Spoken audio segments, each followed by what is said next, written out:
Student, good morning.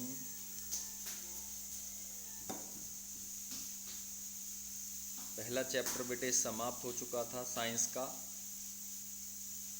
आज science की exercise के क्वेश्चन है, उनका सॉल्यूशन मैं बता रहा हूँ। सभी बच्चे इसे अपनी कॉपी में सॉल्व करें। इसका सॉल्यूशन दे रखा है और मैं इसको समझा देता हूँ। ये कह रहा है कि निम्नलिखित तापों पर सेल्सियस इकाई में परिवर्तन कीजिए। अब देखो, ये सेल्सियस में पूछ रहा है, इसको भी ये केल्विन में टेम्परेचर दे रखा है, इसको हमें सेल्सियस में चेंज करना है। देखो हमारे पास फार्मूला है Kelvin equal to Celsius plus 273, ये फार्मूला है। और सेल्सियस में निकालना है बेटे सेल्सियस इक्वल टू के माइनस 273, इसको आपको इसमें से लेस कर देना है। के माइनस कितना 273 को इसमें से घटा देना है। इसमें से सब में से 273 को क्या कर देना है, घटा देना है। तो आप किस में चेंज हो जाएगा, ये सेल्सियस में चेंज हो जाएगा। ये केल्विन में दे रखा है। तो जो हमारे टेम्परेचर होते हैं मापक, तीन होते हैं। एक डिग्री सेल्सियस में नापते हैं टेम्परेचर, एक हम फ़ारेनहाइट में नापते हैं टेम्परेचर, और एक हम केल्विन में नापते हैं। तो केल्विन को हम सेल्सियस में कैसे बदलेंगे डिग्री सेल्सियस में, और डिग्री सेल्सियस को केल्विन में कैसे बदलेंगे, तो यहाँ वो दिखाया है। तो हमें बदलना है डिग्री सेल्सियस इक्वल टू, ये डिग्री सेल्सियस इक्वल टू के माइनस क्या करना बेटा, इसमें से 273। देखो जब डिग्री सेल्सियस को आपको केल्विन में बदलना हो तो 273 जोड़ दो, और जब केल्विन को डिग्री सेल्सियस में कन्वर्ट करना हो तो 273 घटा दो। तो बेटे यहाँ पर आप ये देखें, सॉरी, तो यहाँ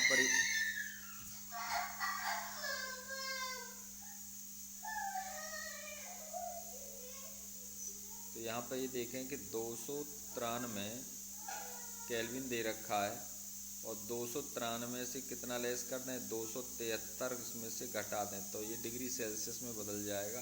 तो ये 0 आया बेटे, 9 में से 7 गया, 2 आया बेटे, 2 में से, तो ये हो गया बेटा 20 डिग्री सेल्सियस आ गया इसका आंसर। 20 डिग्री सेल्सियस ये दे रखा है। दूसरे का ऐसे ही, ये वाले का बी का पार्ट है। बी को कैसे करेंगे देखिए जरा। बी का सी इक्वल टू, बी में कितना 470 है, और 470 में से कितना घटा देंगे, 273 इसमें से लेस कर देंगे। तो हमारे पास आना चाहिए, ये सॉरी 470 है, 73 नहीं है। देखो यहाँ से यहाँ को 10 ले लेंगे, 10 में से 3 लेस कर देंगे बेटे, कितना आ जाएगा, 7 आ जाएगा। अब उसके बाद यहाँ पर कितना बचा बेटे, 6 बचा, यहाँ हो गया 16 में से 7 कैंसिल कर देंगे, बचा कितना 9 बचा। यहाँ कितना बचा 3 में से 2 कैंसिल किया हमने, तो बचा 1 डिग्री सेल्सियस। ये आपका आंसर आ गया बेटा, 197 डिग्री सेल्सियस।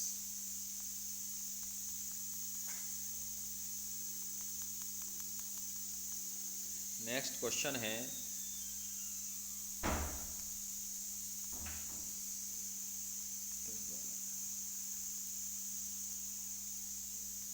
नेक्स्ट क्वेश्चन है बेटा, निम्नलिखित तापों को केल्विन में, अब इनको किस में बदलना है, केल्विन में बदलना है। तो केल्विन का मैंने क्या बताया था, केल्विन डिग्री सेल्सियस में कितना जोड़ देंगे, यहाँ जोड़ देंगे हम डिग्री सेल्सियस में 273।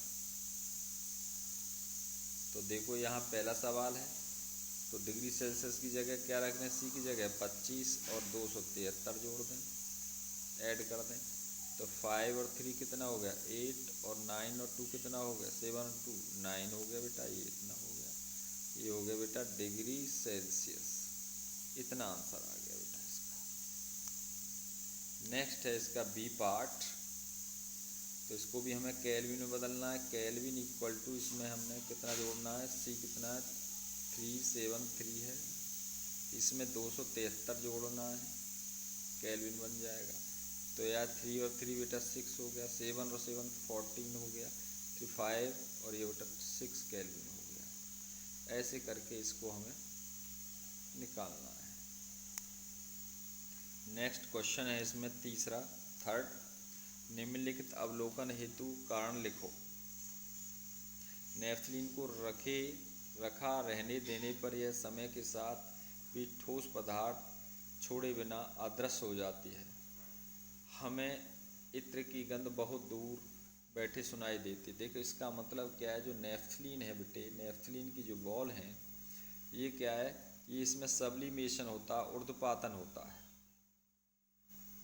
इसमें ऊर्ध्वपातन होता है, सब्लिमेशन होता है। मैंने ऊर्ध्वपातन को बताया था, सब्लिमेशन को, कि ऊर्ध्वपातन में कोई भी ठोस बिना लिक्विड में बदले हुए, द्रव में बदले हुए, वो सीधे किस में बदलता है, गैस में बदलता है। इसीलिए नेफ्थलीन का क्या हो रहा है, ऊर्ध्वपातन हो रहा है, सब्लिमेशन हो रहा है। इसीलिए बिना लिक्विड में बदले हुए सीधी किस में बदल रही है, गैस में बदल रही है। दूसरा है बेटे, हमें इत्र की गंध बहुत दूर तक सुनाई देती है, क्योंकि इत्र एक गैस है, और गैस का जो क्या है बेटा, जैसे ही वो बाहर आती तो इसके जो कण होते हैं बहुत दूर दूर होते हैं, और इनके बीच में कोई आकर्षण बल नहीं होता है। इसीलिए ये कण एक दूसरे को छोड़ करके बहुत दूर तक चले जाते हैं, और हमें इसकी गंध, स्मेल हमारे पास तक पहुंच जाती है। ये लिखा हुआ है, देखो मैंने बताया कि नेफ्थलीन एक वाष्पशील ठोस पदार्थ है कि डायरेक्ट किस में बदलता है, गैस में बदलता है, बिना किस में बदले हुए, बिना द्रव में बदले हुए, और कुछ समय बाद ठोस द्रव तक छोड़कर वाष्प में बढ़ जाता है। दूसरा, इत्र यह तेजी से वाष्प में बदलता है, और इसके कण बहुत तेजी से विस्तृत होते हैं, जिसके कारण ये हमारे पास तक पहुंच जाते हैं, क्योंकि इनके कणों के बीच में बल क्या होता है, बहुत शून्य के बराबर होता है। इसलिए एक दूसरे को छोड़ देते हैं और हमारे पास तक पहुंच जाते हैं। क्वेश्चन नंबर बेटे 4 है, निम्नलिखित पदार्थों को उनके कणों के बीच के बढ़ते हुए आकर्षण बल के, देखो सबसे चीनी है, चीनी का आकर्षण बल सबसे, ठोस है, ठोस में आकर्षण बल सबसे ज़्यादा होता है, चीनी है।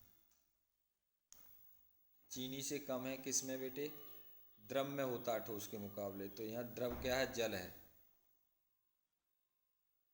और इससे कम आकर्षण बल किस में होगा बेटा, गैस में होगा, ऑक्सीजन है।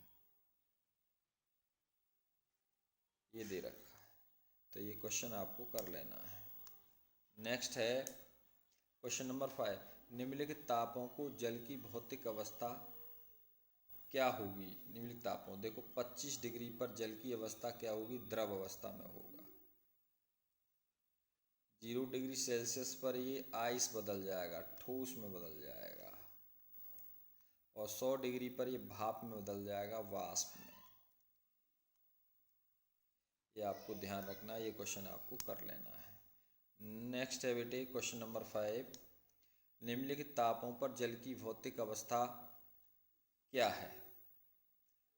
देखो फिर मैंने दोबारा बता रहा हूँ, इसमें द्रव अवस्था में है, ये ठोस अवस्था में है, ये वाष्प अवस्था में है।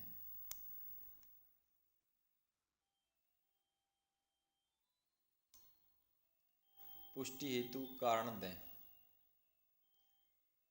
जल कमरे के ताप पर द्रव है, लोहे की अलमारी कमरे के ताप पर ठोस है। इसका हमें पुष्टि करना। देखो कमरे के ताप पर द्रव है, क्योंकि इसका हिमांक कितना होता है, ये पानी 0 डिग्री सेल्सियस पर जमता है, 25 डिग्री पर ये द्रव होता है, और 100 डिग्री ताप पर ये वाष्प में बदल जाता है, जिसका कोई आकार और निश्चित नहीं होता। इसलिए कमरे के ताप पर ये क्या है, द्रव है, क्योंकि ये 0 डिग्री सेल्सियस पर जमता है। नेक्स्ट है इसमें बेटे, लोहे की अलमारी कमरे के ताप पर ठोस है, क्योंकि कमरे के ताप पर यह नहीं गल सकता, नहीं बह सकती। अब है हमारे पास कि 273 क्वेश्चन नंबर 7, 273 केल्विन पर 273 केल्विन का मतलब जानते हो क्या है, 0 डिग्री सेल्सियस है। 273 घटा दें तो ये 0 डिग्री सेल्सियस में बदल जाएगा। ठंडा करने पर जल को इसी ताप पर ठंडा करने पर शीतलता का प्रभाव अधिक क्यों होता है? क्योंकि उसमें क्या होती है, 0 डिग्री पर बर्फ पदार्थ तथा माध्यम से गुप्त ऊष्मा लेता है। उसमें क्या हो जाती है बेटे, गुप्त ऊष्मा होती है।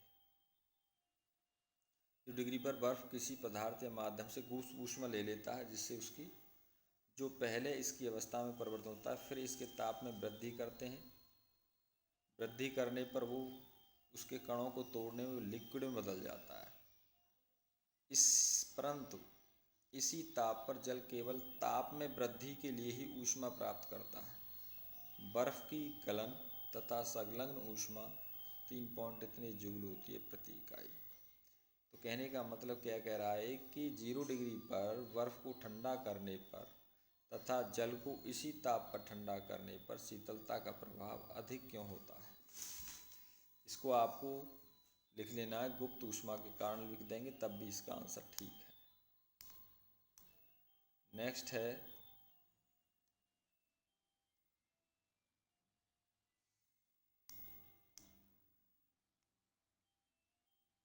उबलते जल तथा भाप में से जलने की तीव्रता किस में अधिक होती है? भाप में अधिक होती है, क्योंकि भाप में क्या होती है, गुप्त ऊष्मा अलग से होती है। इसको लिख देंगे तब भी ये चलेगा, ठीक है आंसर।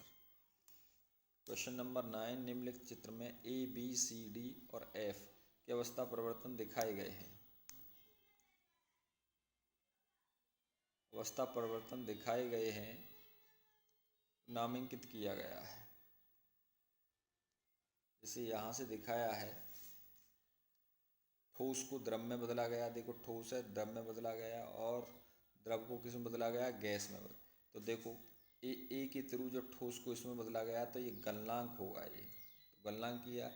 और बी के थ्रू गैस को किस में बदला, द्रव को किस में बदला गया, गैस में। तो बी को क्या कहेंगे हम, वाष्पीकरण। बी को क्या कहेंगे हम, वाष्पीकरण हो रहा है इसको।